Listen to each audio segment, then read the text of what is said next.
Good morning everyone. आज आहे गणेश चतुर्थी आणि आम्हीही जाणार आहोत आमच्या घरी शेरलेला जिथे असतो आमचा गणपती बाप्पा. सकाळी लवकर उठून आंघोळ वगैरे करून सगळं आवरून ठेवलं. बाहेर मस्त पाऊस पडत होता. बाहेर जाऊन पावसाचाही थोडा आनंद घेतला. असं छान वाटत होतं, थंड मस्त वातावरण झालं होतं. मला रोज सकाळी उठल्यावर गरम पाणी प्यायची सवय आहे, तेही पिऊन घेतलं.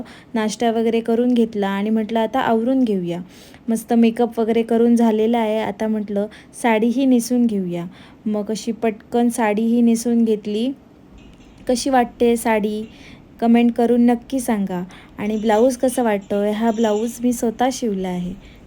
जेव्हापासून मी ब्लाऊज शिवायला शिकली आहे तेव्हापासून माझे ब्लाऊज मी स्वतःच शिवते. साडी वगैरे नेसून झाली होती. म्हटलं आधी पहिली विहांची तयारी करून घेऊया, कारण विहांची तयारी करायची म्हणजे एक मोठं टास्कच आहे. त्याची अशी सगळी मस्ती सुरू होती आणि मी त्याची तयारी करत होती. विहांची तयारी होऊस तोपर्यंत घरात बाकीच्यांनी आपापली तयारी करून घेतली आणि सगळे रेडी होऊस तोपर्यंत विहानही रेडी झाला होता. त्याची तयारी होता होता मी माझी बॅगसुद्धा भरून घेतली, म्हणजे विहानच्या लागणाऱ्या गोष्टी, त्याला काय काय एक्स्ट्रा कपडे, डायपर्स, पावडर वगैरे सगळं घेतलं आणि त्यालाही रेडी करून झालं. म्हटलं आता त्याचे थोडे फोटोज वगैरे काढून घेऊ. तो असा कॅमेऱ्याकडे बघून स्माईल करत होता. मग आम्ही क्विक असा एक मिरर सेल्फीही काढून घेतला. हे तर प्रत्येक वेळी मॅन्डेटरीज असतं ना. मस्त असे फोटोज वगैरे काढून झाले आणि आम्ही शेरलेला जाण्यासाठी बाहेर पडलो. मस्त असं क्लायमेट झालं होतं.